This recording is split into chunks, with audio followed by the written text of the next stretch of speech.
नमस्कार दोस्तों, आपका स्वागत है। दोस्तों, आज हम करेंगे स्पीडी की वस्तुनिष्ठ सामान्य विज्ञान रिवाइज योरसेल्फ सेट नंबर 151। तो चलिए दोस्तों, फिर शुरू करते हैं। पहला प्रश्न, पारिस्थितिकी तंत्र में ऊर्जा का स्रोत कौन सा है? दोस्तों, पारिस्थितिकी तंत्र में ऊर्जा का स्रोत सूर्य है। अगला प्रश्न, प्रश्न नंबर 2, 2 और 4D ये किसका नाम है? दोस्तों, 2D और 4D यह खरपतवार नाशक का नाम है। अगला प्रश्न, प्रश्न नंबर 3, वायु में हाइड्रोजन जलती है तब क्या पैदा होता है? दोस्तों, वायु में जब हाइड्रोजन जलता है तब जल पैदा होता है। अगला प्रश्न, प्रश्न नंबर 4, थायमिन किस विटामिन का नाम है? दोस्तों, थायमिन विटामिन B1 का नाम है।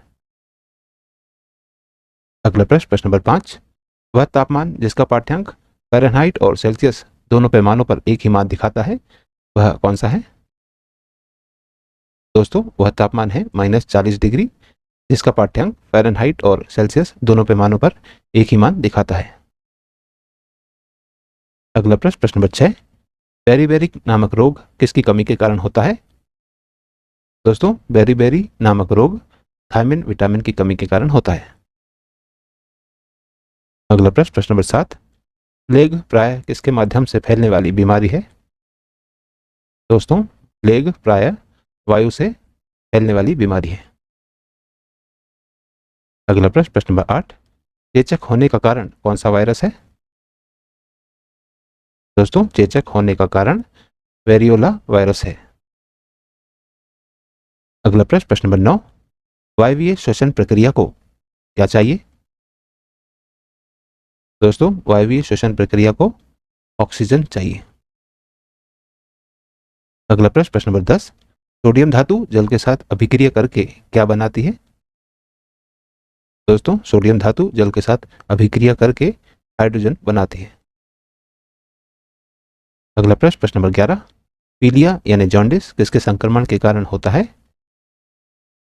दोस्तों, पीलिया यानी कि जॉन्डिस यकृत के संक्रमण के कारण होता है। अगला प्रश्न, प्रश्न नंबर 12, सामान्य व्यक्ति में दिल की धड़कन की औसत दर 1 मिनट में कितनी बार होती है? दोस्तों, सामान्य व्यक्ति में दिल की धड़कन की औसत दर 1 मिनट में 72 बार होती है। अगला प्रश्न, प्रश्न नंबर 13, ईईजी का प्रयोग किस अंग की गतिविधि दर्ज करने के लिए किया जाता है? दोस्तों, ईईजी का प्रयोग मस्तिष्क की गतिविधि दर्ज करने के लिए किया जाता है। अगला प्रश्न, प्रश्न नंबर 14, ओजोन में कौन सी गैस होती है? दोस्तों, ओजोन में केवल ऑक्सीजन गैस होती है। अगला प्रश्न, प्रश्न नंबर 15, हृदय में विकार का पता लगाने के लिए किस उपकरण का प्रयोग किया जाता है? दोस्तों, हृदय में विकार का पता लगाने के लिए इलेक्ट्रोकार्डियोग्राफ उपकरण का प्रयोग किया जाता है। अगला प्रश्न, प्रश्न नंबर 16, हृदय की गति कम हो जाने पर उसे सामान्य अवस्था में लाने हेतु किस उपकरण का प्रयोग किया जाता है?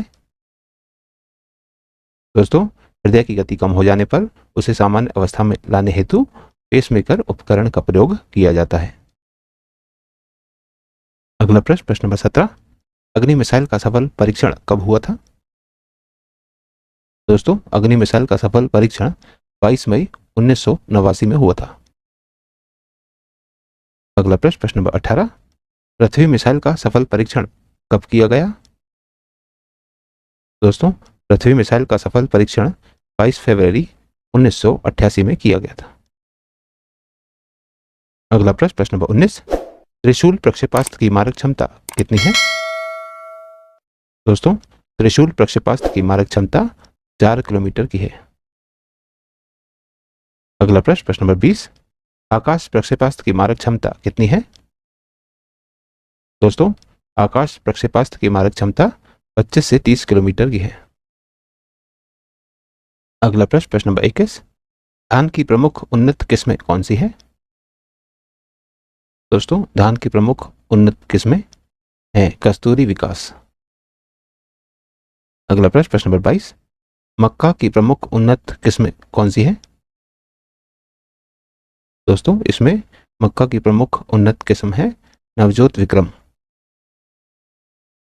अगला प्रश्न, प्रश्न नंबर 23, चने की प्रमुख किस्में कौन सी हैं?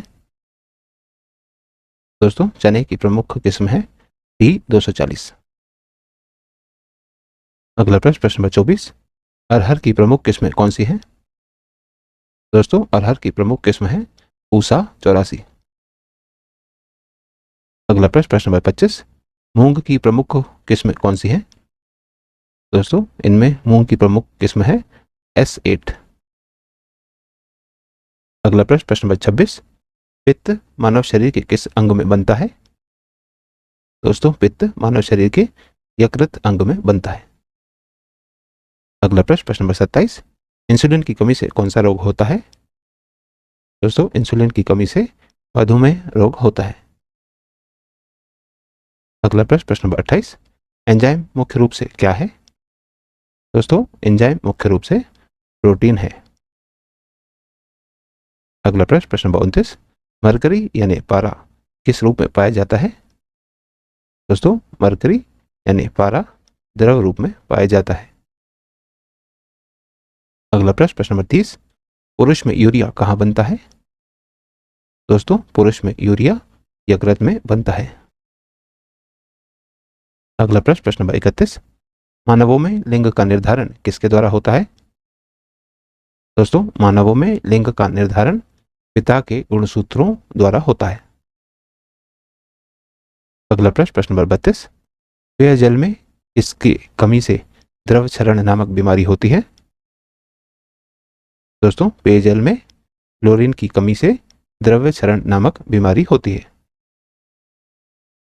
अगला प्रश्न, प्रश्न नंबर 33, वह तापमान जिस पर सभी आणविक गति बंद हो जाती है क्या कहलाती है? दोस्तों वह तापमान परम शून्य ताप कहलाती है जिस पर सभी आणविक गति बंद हो जाती है। अगला प्रश्न, प्रश्न नंबर 34, जल उपचार संयंत्र में किसके उपयोग से विसंक्रमण को सुनिश्चित किया जाता है? दोस्तों जल उपचार संयंत्र में सोडियम के उपयोग से विसंक्रमण को सुनिश्चित किया जाता है। अगला प्रश्न, प्रश्न नंबर 35, हास्य गैस के नाम से किसे जाना जाता है? दोस्तों हास्य गैस के नाम से नाइट्रस ऑक्साइड गैस को जाना जाता है। Set number 152। पहला प्रश्न, पेट्रोलियम तेल को क्या कहते हैं? दोस्तों पेट्रोलियम तेल को द्रव दर्पण कहते हैं। अगला प्रश्न, प्रश्न नंबर 2, टेकोफेरॉल किस विटामिन का नाम है? दोस्तों टेकोफेरॉल विटामिन ई का नाम है। अगला प्रश्न, प्रश्न नंबर 3, ऊर्जा की इकाई क्या है? दोस्तों ऊर्जा की इकाई किलोवाट घंटा है।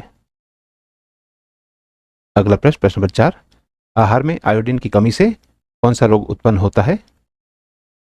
दोस्तों आहार में आयोडीन की कमी से घेंगा रोग उत्पन्न होता है। अगला प्रश्न, प्रश्न नंबर 5, निद्रा के दौरान मनुष्य का रक्तचाप में क्या परिवर्तन होता है? दोस्तों निद्रा के दौरान मनुष्य का रक्तचाप घटता है।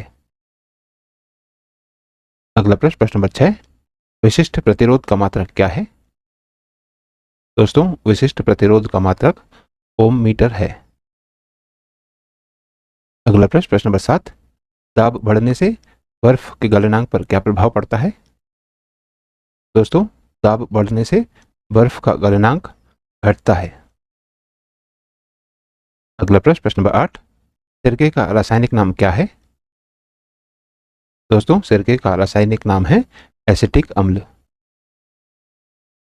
अगला प्रश्न, प्रश्न नंबर 9, अवतल लेंस में हमेशा कैसा प्रतिबिंब बनता है? दोस्तों अवतल लेंस में हमेशा आभासी और सीधा प्रतिबिंब बनता है। अगला प्रश्न, प्रश्न नंबर 10, विटामिन B12 को अपनी सक्रियता के लिए किस तत्व की आवश्यकता होती है? दोस्तों विटामिन B12 को अपनी सक्रियता के लिए कोबाल्ट तत्व की आवश्यकता होती है। अगला प्रश्न, प्रश्न नंबर 11, मूंगफली की मुख्य उन्नत किस्म कौन सी है? दोस्तों मूंगफली की मुख्य उन्नत किस्म है TMA 12। अगला प्रश्न, प्रश्न नंबर 12, सोयाबीन की मुख्य उन्नत किस्म कौन सी है? दोस्तों, सोयाबीन की मुख्य उन्नत किस्म है PK 262। अगला प्रश्न, प्रश्न नंबर 13, सूरजमुखी की मुख्य उन्नत किस्म कौन सी है? दोस्तों, सूरजमुखी की मुख्य उन्नत किस्म है BSH1। अगला प्रश्न, प्रश्न नंबर 14, सरसों की मुख्य उन्नत किस्म कौन सी है? दोस्तों, सरसों की मुख्य उन्नत किस्म है क्रांति, गोल्ड और पूसा। इसलिए ऑप्शन डी इनमें से सभी इसका सही उत्तर होगा। अगला प्रश्न, प्रश्न नंबर 15, अमोनिया गैस बनाने की हैबर विधि में किसका उपयोग किया जाता है? दोस्तों, अमोनिया गैस बनाने की हैबर विधि में लौह चूर्ण का उपयोग किया जाता है। अगला प्रश्न, प्रश्न नंबर 16, सल्फ्यूरिक अम्ल बनाने की संपर्क विधि में किसका प्रयोग किया जाता है? दोस्तों, सल्फ्यूरिक अम्ल बनाने की संपर्क विधि में प्लेटिनम चूर्ण का प्रयोग किया जाता है। अगला प्रश्न, प्रश्न नंबर 17, क्लोरीन गैस बनाने की डीकान विधि में किसका प्रयोग किया जाता है? दोस्तों, क्लोरीन गैस बनाने की डीकान विधि में क्यूप्रिक क्लोराइड का प्रयोग किया जाता है। अगला प्रश्न, प्रश्न नंबर 18, अल्कोहल से ईथर बनाने की विधि में किसका प्रयोग किया जाता है? दोस्तों, अल्कोहल से ईथर बनाने की विधि में गर्म एल्यूमिना का प्रयोग किया जाता है। अगला प्रश्न, प्रश्न number 19, national institute of medicine कहाँ स्थित है? दोस्तों, national institute of medicine Lucknow में स्थित है। अगला प्रश्न, प्रश्न number 20, national institute of homeopathy कहाँ स्थित है? दोस्तों, national institute of homeopathy Kolkata में स्थित है। अगला प्रश्न, प्रश्न number 21, national brain research centre कहाँ स्थित है? दोस्तों, national brain research centre Gurgaon में स्थित है। अगला प्रश्न, प्रश्न number 22, Indian council of medical research कहाँ स्थित है? दोस्तों, Indian council of medical research नई दिल्ली में स्थित है। अगला प्रश्न, प्रश्न number 23, institute of medical science कहाँ स्थित है? दोस्तों, institute of medical science Chandigarh में स्थित है। अगला प्रश्न, प्रश्न नंबर 24, मिथाइल ऑरेंज जब अम्लीय होता है तो विलयन का रंग कैसा होता है? दोस्तों, मिथाइल ऑरेंज जब अम्लीय होते हैं तो विलयन का रंग गुलाबी होता है। अगला प्रश्न, प्रश्न नंबर 25, लिटमस जब क्षारीय होता है तब विलयन का रंग कैसा होता है? दोस्तों, लिटमस जब क्षारीय होता है तब विलयन का रंग नीला होता है। अगला प्रश्न, प्रश्न नंबर 26, सीसा पेंसिल के निर्माण में किस तत्व का प्रयोग किया जाता है? दोस्तों, सीसा पेंसिल के निर्माण में ग्रेफाइट तत्व का प्रयोग किया जाता है। अगला प्रश्न, प्रश्न नंबर 27, कंप्यूटर में प्रोसेसर की गति को सामान्यतः किस में मापते हैं? दोस्तों, कंप्यूटर में प्रोसेसर की गति को सामान्यतः हर्ट्ज में मापते हैं। अगला प्रश्न, प्रश्न नंबर 28, दाद किससे होने वाली बीमारी है? दोस्तों, दाद फंगस से होने वाली बीमारी है। अगला प्रश्न, प्रश्न नंबर 29, ट्रिप्स और ट्रिम्स पद किससे संबंधित है? दोस्तों, ट्रिप्स और ट्रिम्स पद WTO से संबंधित है। दोस्तों, WTO का फुल फॉर्म है वर्ल्ड ट्रेड ऑर्गेनाइजेशन। अगला प्रश्न, प्रश्न नंबर 30, मूत्र का अपसामान्य घटक कौन सा है? दोस्तों, मूत्र का अपसामान्य घटक अमोनिया है। अगला प्रश्न, प्रश्न नंबर 31, NIS का पूर्ण रूप क्या है? दोस्तों, NIS का पूर्ण रूप है नेशनल इम्यूनाइजेशन शेड्यूल। अगला प्रश्न, प्रश्न नंबर 32, स्नेल का नियम किससे संबंधित है? दोस्तों, स्नेल का नियम प्रकाश के अपवर्तन से संबंधित है। अगला प्रश्न, प्रश्न नंबर 33, साग में सबसे अधिक मात्रा में पाए जाने वाला तत्व कौन है? दोस्तों, साग सब्जियों में सबसे अधिक मात्रा में पाए जाने वाला तत्व लोहा है। अगला प्रश्न, प्रश्न नंबर 34, IT में बैंडविड्थ बढ़ाने के लिए किस तकनीक का इस्तेमाल किया जाता है? दोस्तों आईटी में बैंडविड्थ बढ़ाने के लिए मेमोरी इंटरलीविंग तकनीक का इस्तेमाल किया जाता है। तो दोस्तों आज की इस प्रश्नावली में कुल 34 प्रश्न थे जो हमारे द्वारा पूर्ण कर लिए गए हैं। और दोस्तों यदि आप इस YouTube चैनल पर नए हैं तो चैनल सब्सक्राइब कर लीजिए, वीडियो को लाइक किया कीजिए तथा इसे अन्य लोगों के साथ भी शेयर कीजिए। दोस्तों मिलते हैं अगले वीडियो में अगली प्रश्नावली के साथ। तब तक के लिए नमस्कार।